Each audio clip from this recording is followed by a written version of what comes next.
So, hello everybody, welcome to a new episode of the Solar Journey.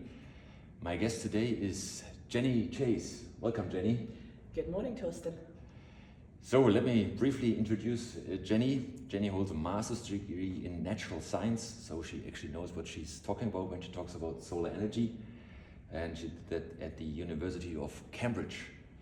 I think it's adequate to call her a prominent figure in the solar energy sector, known for her extensive work with BloombergNEF. She founded the BloombergNEF solar analyst team in 2005 and led it for 17 years. It's now one of the leading sources for market intelligence for the solar energy sector. She stepped down in 2022 as manager to write and analyze more. One of Chase's notable contributions to the field is her book, Solar Power Finance Without the Jargon, published in 2019. I think you brought this second edition. Oh, excellent, yeah. Or 2024 edition, sorry. 2024, I think brand technically new. we're calling it came out at the end of December. We're calling it 2024. All right, yeah. So we talk about that.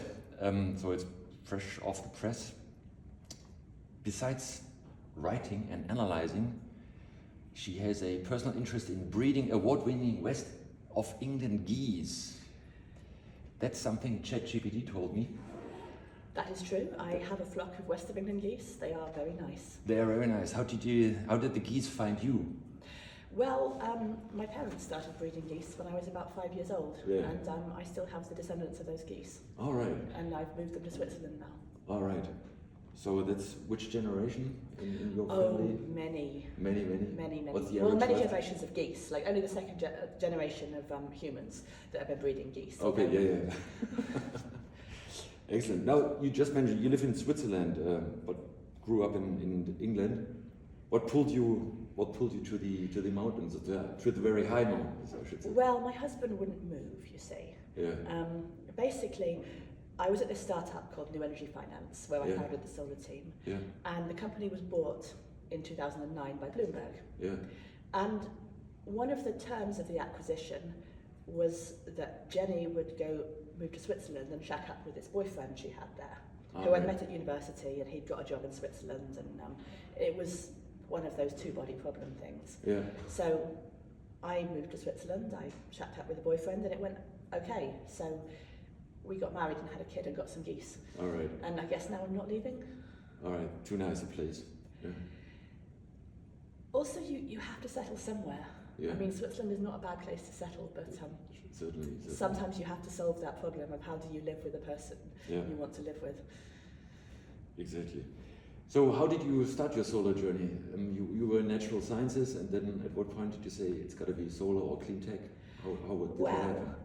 When I was in, I think, my third year of my physics degree, there was a solar cell technology project on offer. So, and I wanted to be green. I had these like vague ideas that I was going to save the world with writing or maths or something. Yeah. I had originally wanted to be a journalist, but I went and studied physics because I figured I could write already, so I needed something to write about. So I applied for this project with solar cells, and I didn't get it. Someone much better than me at physics got that project. Mm-hmm. So over the summer, I went and did an internship with a chap called Michael Liebreich, who was paying the interns £10 a day to basically copy data of press releases into a database. And I did this for a few weeks, and he said, come back and work for me when you graduate. And I didn't really have anything else to do, and it was clean energy related, so I did.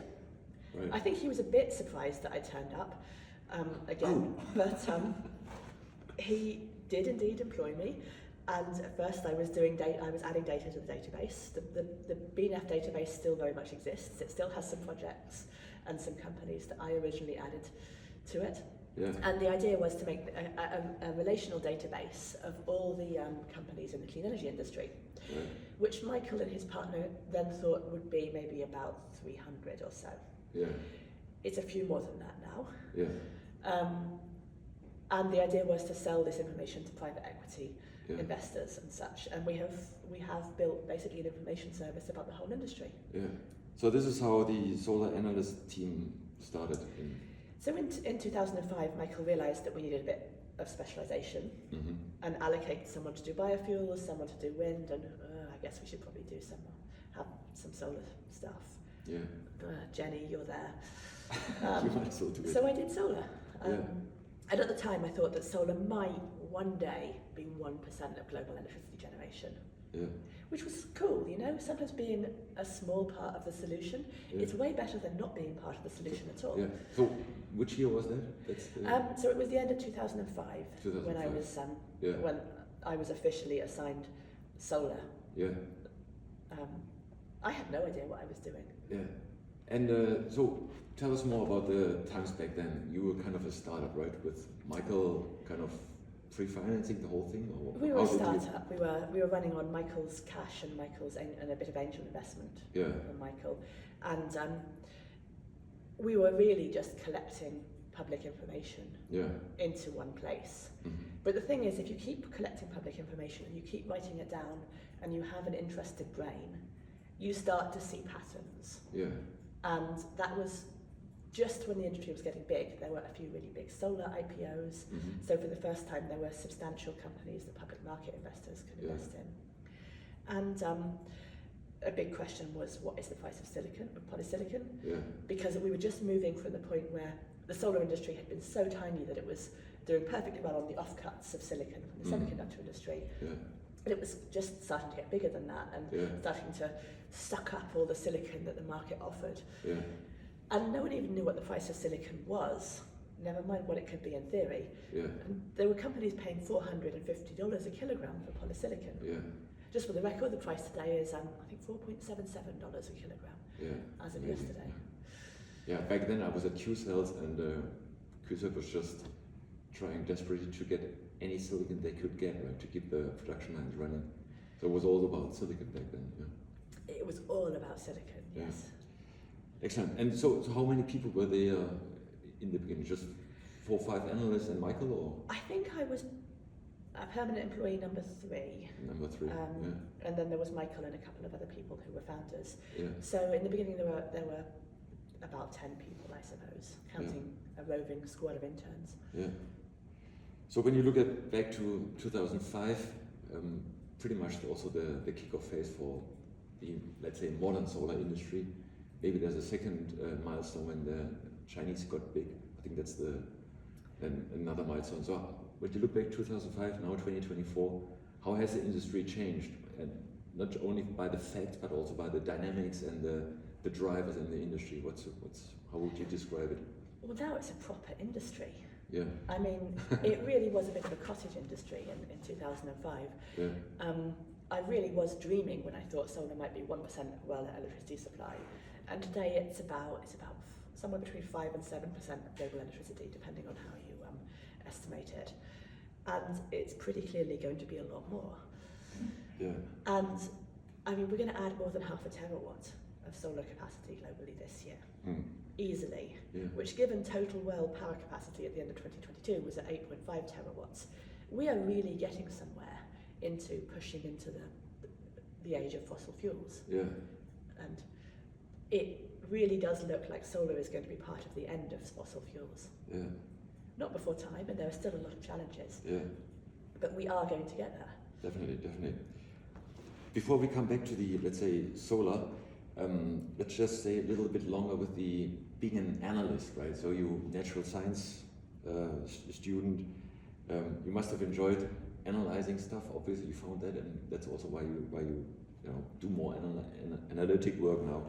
What's the most difficult part in providing great analyst report? What would you say is the key mindset or capabilities or? Usually, it's data. Actually, I mean, people love to talk about big data, but the truth is that most data sets are terrible.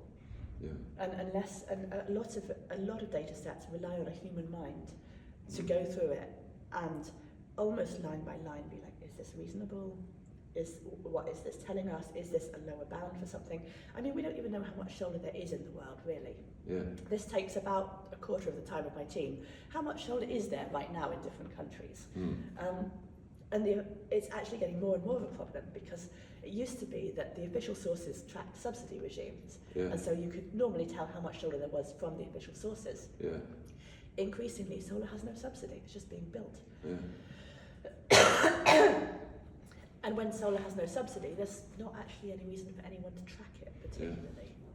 So, analyzing data, are you using artificial intelligence, or is it because you're working on No, I use text? real stupidity only.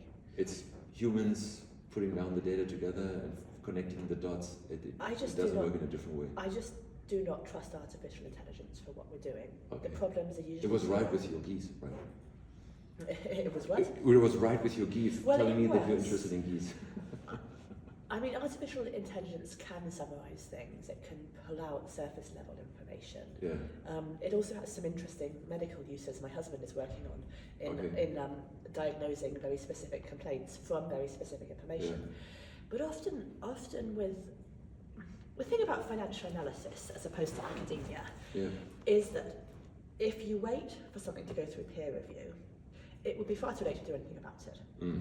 So most financial analysis has to be quick and dirty and back of the envelope, but directionally correct. Yeah. And for that, what you need is common sense, a certain amount of focus on detail, an ability to develop a methodology for what you're doing and know what it will tell you and what it will definitely not tell you. Yeah. And often you're just looking for an order of magnitude effect. Yeah. It needs to be done fast. It doesn't need to be, if you do it with the pedanticism of academia, you will just not be useful. Yeah. Sadly. So financial analysis is nothing like academia, and to be honest, that's probably just as well, because I would never have made it as an academic. Are you using AI at all for some groundwork, or do you say, well, I would not touch AI with a barge pole. Yeah. Okay. Okay, excellent.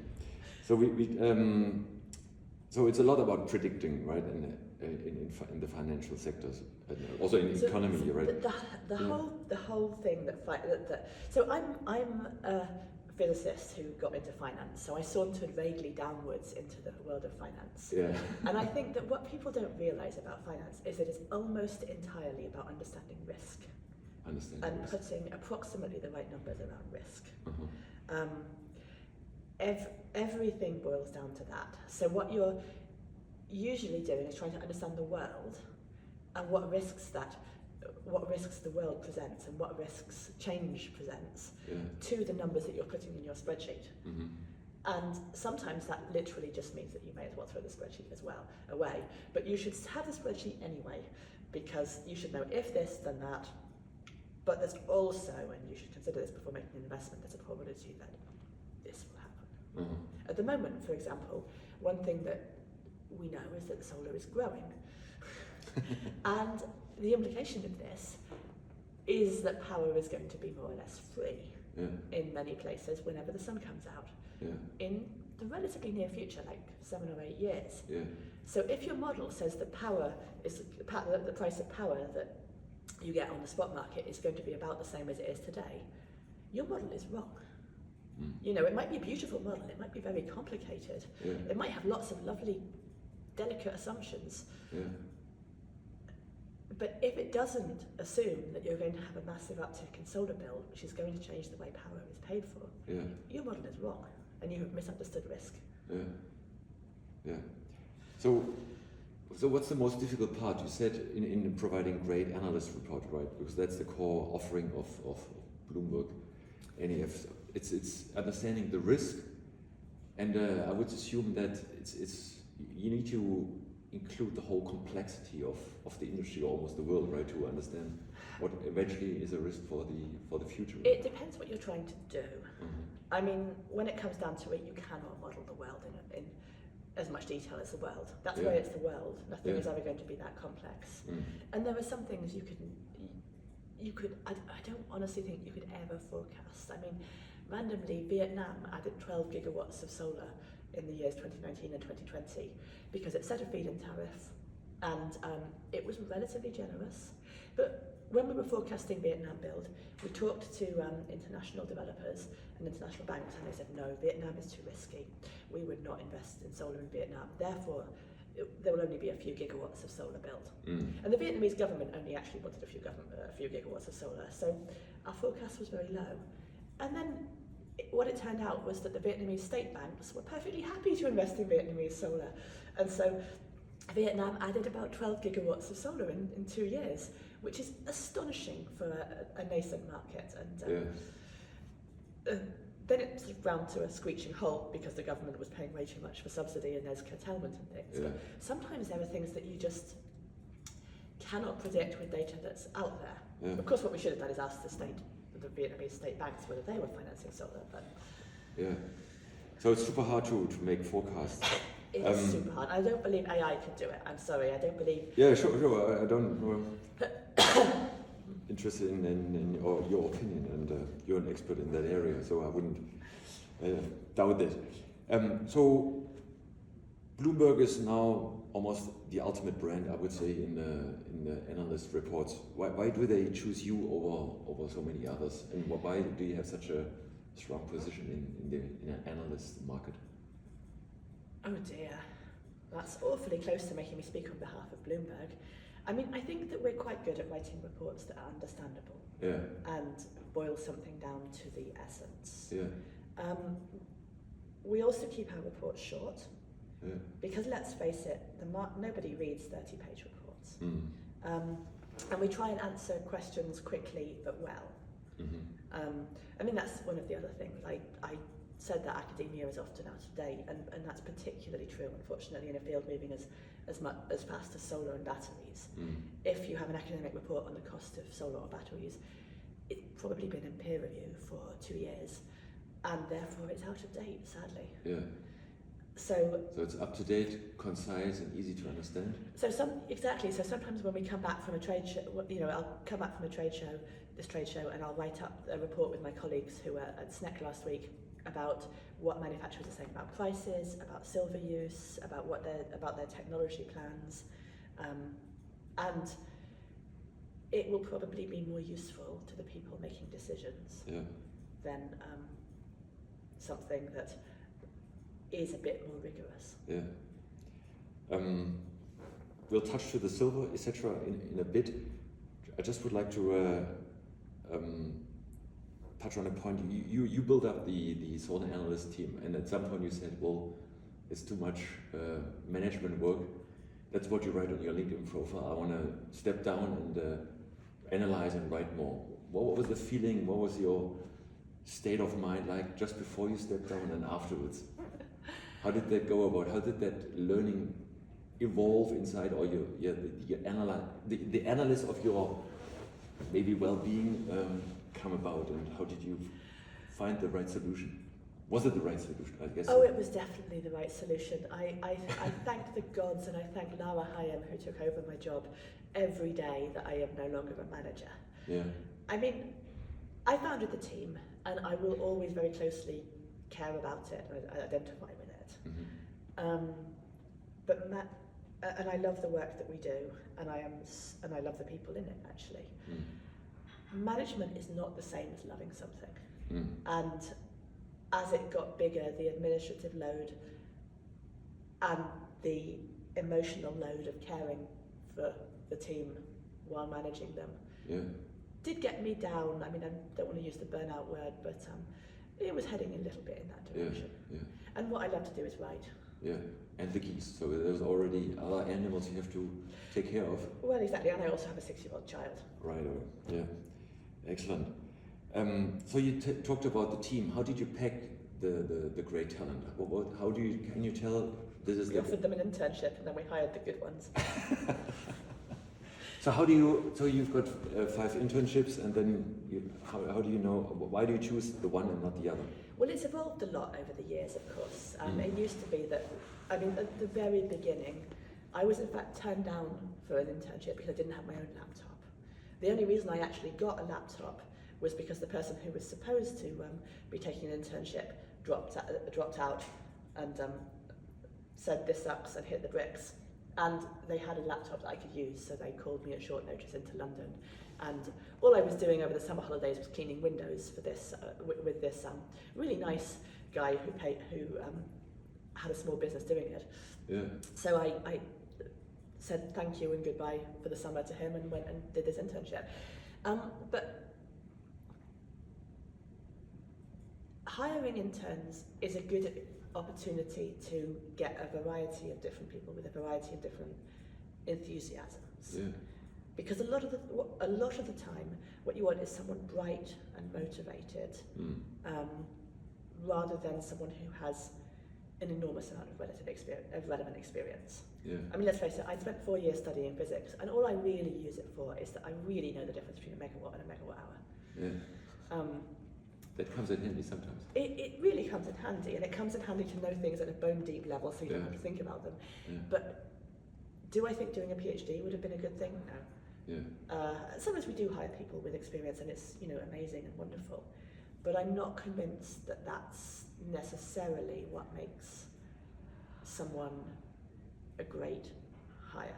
Yeah. So how can you tell someone is bright?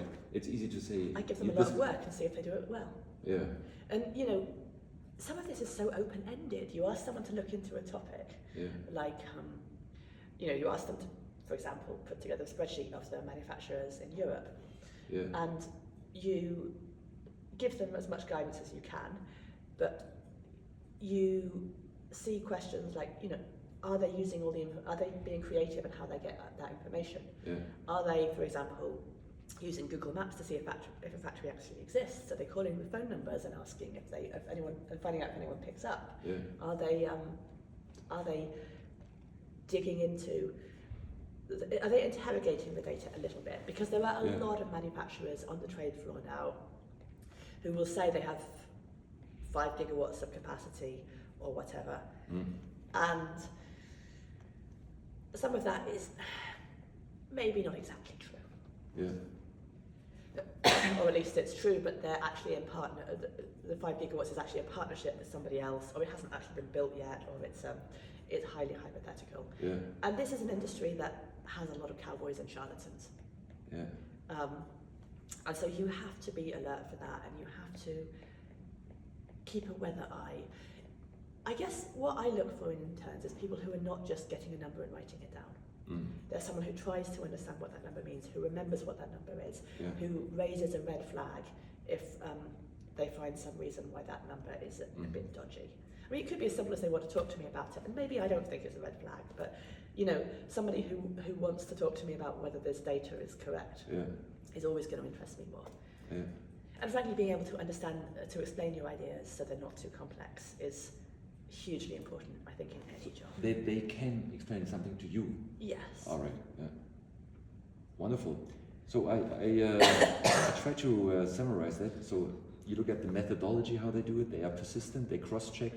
They are critical about the findings. They remember things, and they have a decent gut feel about where could something be dodgy in the data, or in this case the company, etc.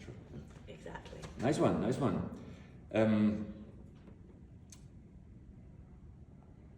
Solar modules. Now we're coming to solar already. You don't want to talk about geese a bit? I can always talk about geese. All right, maybe we put it in the sorry. second episode. a special on Jenny's skis. Solar models are crazy cheap these days, right? You talked about the 1% of the global energy supply in 2005, where you thought this would be amazing, models right? were so expensive in 2005. Like the solar module cost $4.20 a watt. Yeah, exactly. Now we are down to 10 cents. Will it go back to, let's say, 15 to 20 cents, which some people consider as a healthy price? What's your... Those people are trying to make money from selling modules. Here's the thing about solar module manufacturing. Yeah. It is a horrible business to be in. Probably the easiest bit is polysilicon manufacture, because there is quite a barrier to entry in polysilicon manufacture. So when you set up a big... You're a bit protected by the sheer size of the factory. Exactly. I mean, it doesn't protect you right now, because there is enough polysilicon in the market this year to make about 1.1 terawatts of solar modules. Yeah. And we expect global installation to be about 585 gigawatts. So there is massive oversupply of polysilicon too right now. But the rest of it, the wafers, the cells, and especially the modules, are highly commoditized. And technology evolves very quickly. So you build, I mean, you want to be a solar manufacturer. You make your decisions, you find your site, you buy the latest manufacturing equipment, you hire a bunch of people, you are making the state-of-the-art solar modules. And 3 years later, the state-of-the-art has changed and your factory is no longer making the product that the market demands. Yeah. And you probably haven't paid back the debt on your factory. Yeah. It's pretty amazing, right? Because in the early days, let's say 2005 to 2008, there was little breakthrough innovation, right? You had these aluminum back surface field, polysilicon or multicrystalline silicon, aluminum back and nothing changed, right? People were working on R&D, like PERC was like super crazy stuff. I used to do them in the 1990s at Andrew Blakers Institute, and I was sure that this will never make it into production, right? And now we are already almost in the post-PERC phase area. Oh, we right? are. We're in our popcorn era. Yeah, and it's moving so fast now suddenly. That's pretty amazing, I think, right? It is, and it is vicious. And the thing is that the last generation of technology is still perfectly good. I mean, my house still has multicrystalline silicon aluminium back surface field modules from Suntech installed in 2019, and they're fine. Yeah.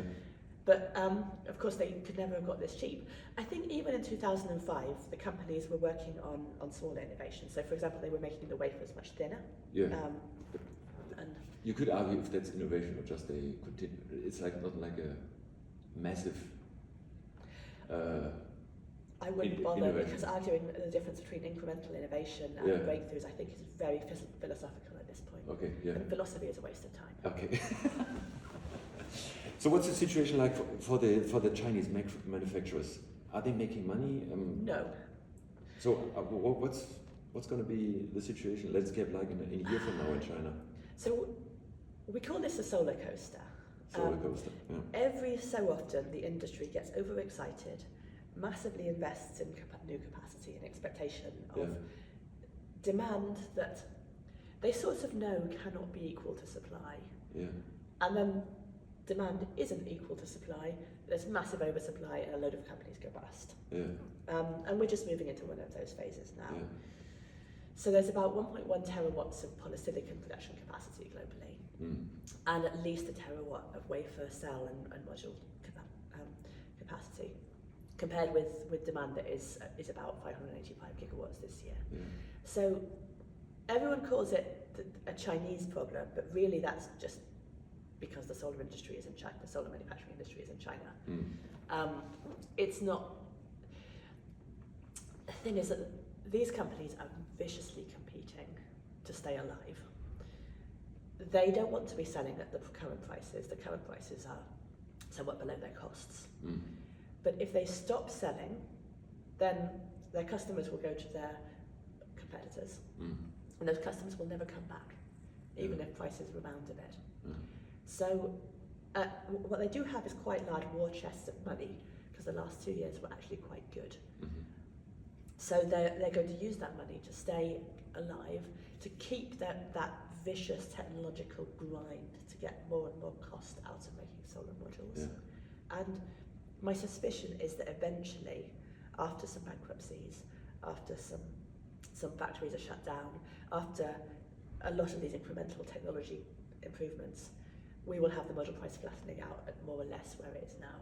10 cents. 10, maybe 11 cents. 10, 11 cents. So what's the fully loaded cost?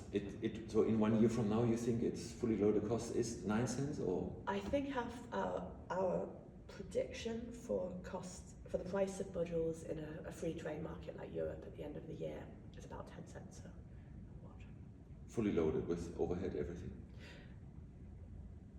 Free on board. I mean, we don't really use the fully loaded term, but let's say all costs, whatever the company has. It's not just you mean the manufacturing cost, the price? No, and the marketing, sales, R&D team, etc. I don't know what those are. I mean, they're not going to cover those, are they? I think that a lot of marketing budgets are going to be slashed. Yeah. Okay. I mean, covering your marketing costs right now currently is just not a plausible thing for companies to be doing. Quite often it's said that the Chinese manufacturers receive massive subsidies from the central government or the provincial government. So there are no longer massive subsidies for the Chinese central government, and there haven't been for a long time, for a decade or so. Yeah. Are there subsidies by the local governments, by the provinces, or not explicitly? However, in every country you have local authorities competing to attract jobs. Sure. So, for example, by finding sites, by giving those sites to manufacturers for relatively low cost, by perhaps offering tax breaks. Those certainly exist in China, and definitely the state governments are taking measures to promote local investment. Yeah. Could you put a price tag on, let's say, but not even roughly? How do you put a price tag on local collaboration? I mean, you can't really. Yeah. Gut feel, let's say we talk about 9 cents production cost in a year from now. How much would that be? Is that included already, or? Well, that is included. Oh yeah. I mean, this has been included in building all these factories, and I do think that most of these companies will not be building new factories in China in the next year. All right. Yeah. Because why would you? Because there's way too many of them. Yeah. That's the problem. Yeah. I mean, my personal feeling is that China is not so much directly subsidizing its industry as has provided an environment where it's possible to expand very rapidly. Yeah. And that's what the US in particular is not doing. Yeah. The US with the IRA and India with their own program try really hard to establish its own domestic industry. And Europe is going zigzag in, I would say, in maybe doing it not. How do you think the industry landscape will look like in 10 years from now in these, let's say, emerging markets, Europe, India and US? The thing about 10 years, it's a really long time. Well, I mean, when I was a kid, Japan was where you did low-cost manufacturing. Yeah. So what's the maximum period you would dare to give a forecast for? 1 month? 3 years? 3 years. 3 years. Okay. I think in 3 years. Yeah. The US will still have some manufacturers, India will still have some manufacturers, Europe will not have manufacturers, and China will have the good manufacturers. Yeah. Yeah. So it's going to be tiny amounts outside China, outside the current industry center of gravity. Yes, I mean, which is probably okay. I mean, Chinese investment and commitment to the solar industry is why this is not a cottage industry. That is why I have hope for the future. Yeah. Yeah. Let's hit one more aspect of technology. We talked about innovation. Perovskite is the hype topic these days. Is it really? I thought we'd all given up on perovskite. We have given up. Yeah. All right. Tell me more about it. Everyone down on that trade floor is doing their best to convince you that their company is not like all the other companies if they make solar modules. Yeah. Which is a shame because their company is like all the other companies. Yes, there are some perovskites there. They're not a commercial product. So you think perovskites will never make it into a commercial product? Never is outside niche. Let's say, will they ever make it to 10 gigawatts? No. Never ever. Ooh, not in 5 years. Not in 5 years, 10. Because the ITR PV roadmap basically gives us 1 gigawatt of perovskite containing modules in 2027, 28. So you would. I mean, a gigawatt isn't really commercial production, is it? Well, a new block of cell module manufacturing. Let's say the minimum size is 5 gigawatts.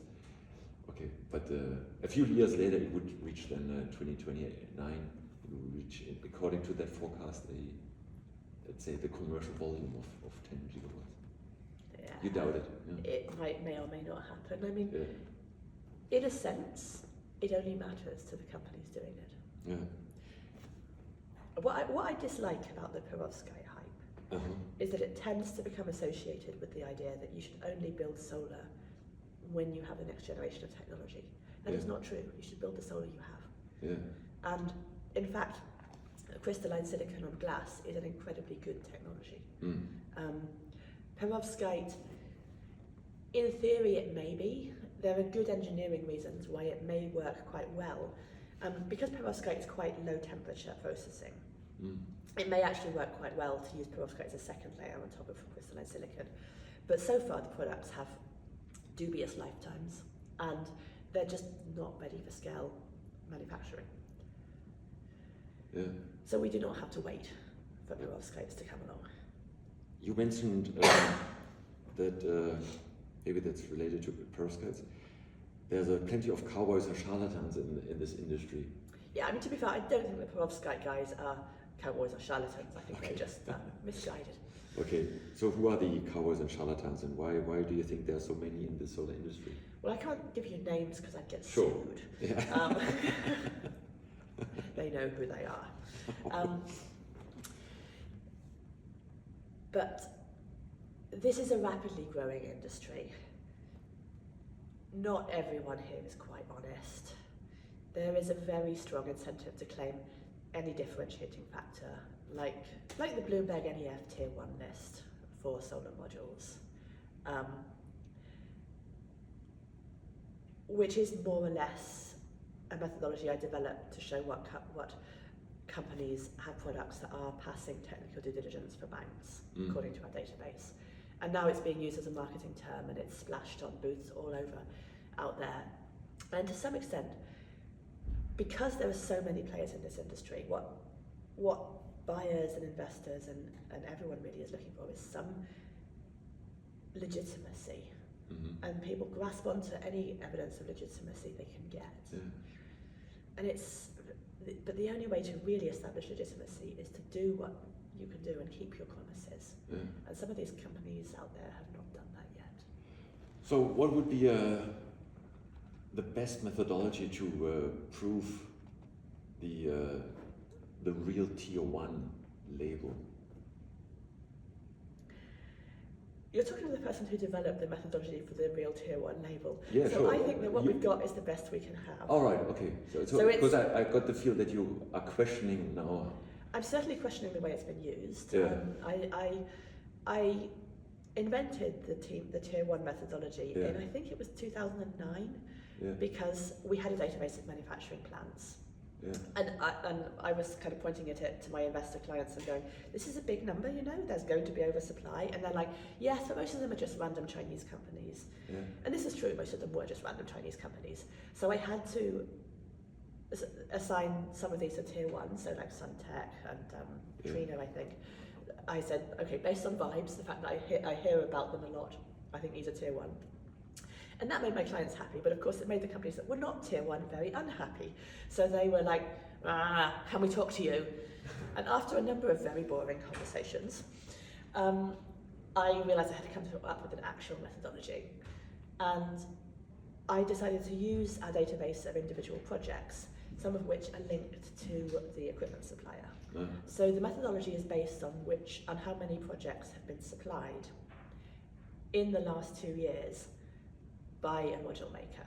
Mm-hmm. And now it also requires those projects to be non-recourse financed by banks. The assumption being that the bank or the developer will have paid a proper technical due diligence firm like PBEL, which is now QA, or RETC, or TUV, to do proper due diligence on the bill of materials and on these factories and ascertain that this solar module will probably perform the way it is supposed to. Yeah.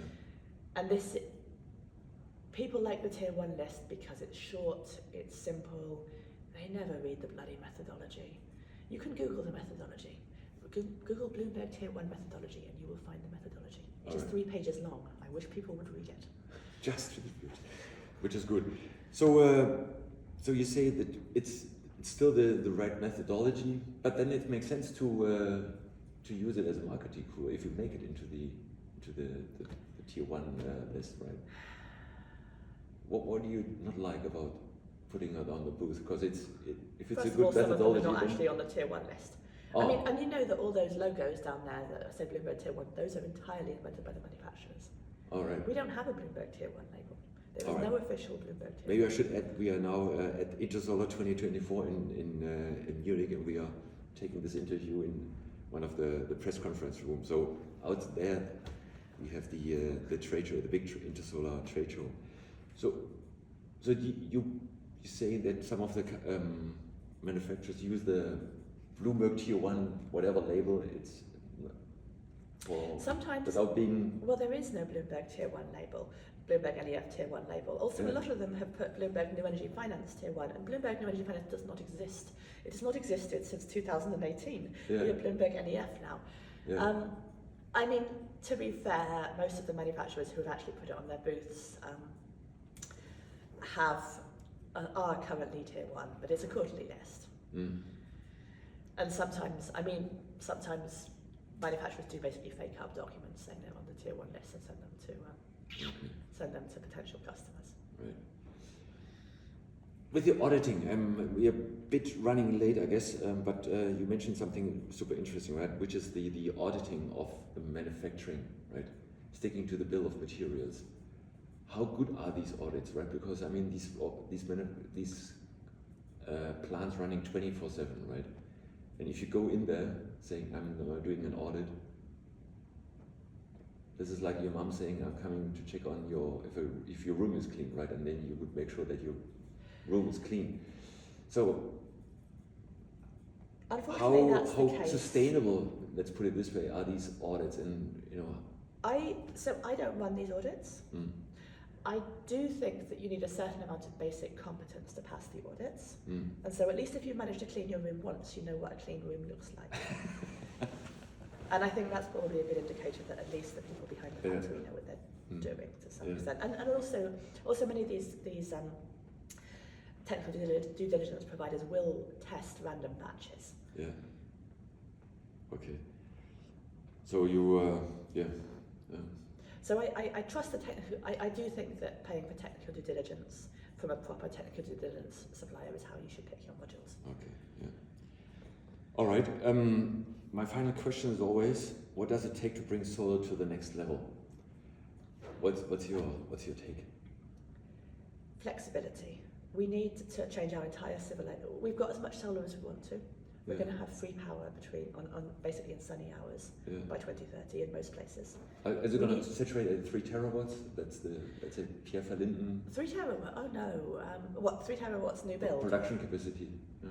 I'm not convinced we'll ever build more than 1 terawatt of solar a year. 1 terawatt. That's the I'm not maximum. convinced we will, because we don't need more than 1 terawatt a year. All right. So we're already there where we want to be. Pretty much. Yeah, as a mankind, but there's competition, then people will try. I mean, the big questions in solar are no longer about solar. They're about batteries, and they're about how we can change our civilization to use power when it's free. And how do we do that? I don't know. No, I mean, obviously electrification of heat and the transport and industry has a lot to do with that. Yeah. Probably moving around where things go. Maybe a bit of hydrogen. I mean, our long-term energy system model wants to build hydrogen capacity in a lot of places. Partly we are going to have this problem that sometimes we get weeks with not much sun or wind, and particularly with not much sun in the winter in Europe. And at the same time, we're sometimes going to get way too much sun. Yeah. So, and this is not like a little shift. This is a whole civilizational change, and it's super exciting, but it's also really bloody hard to model. Yeah. Yeah. Maybe we'll talk about that next time. Jenny, it's been a great pleasure. Thanks so much for sharing your solar journey and your insights with us. Thank you so much.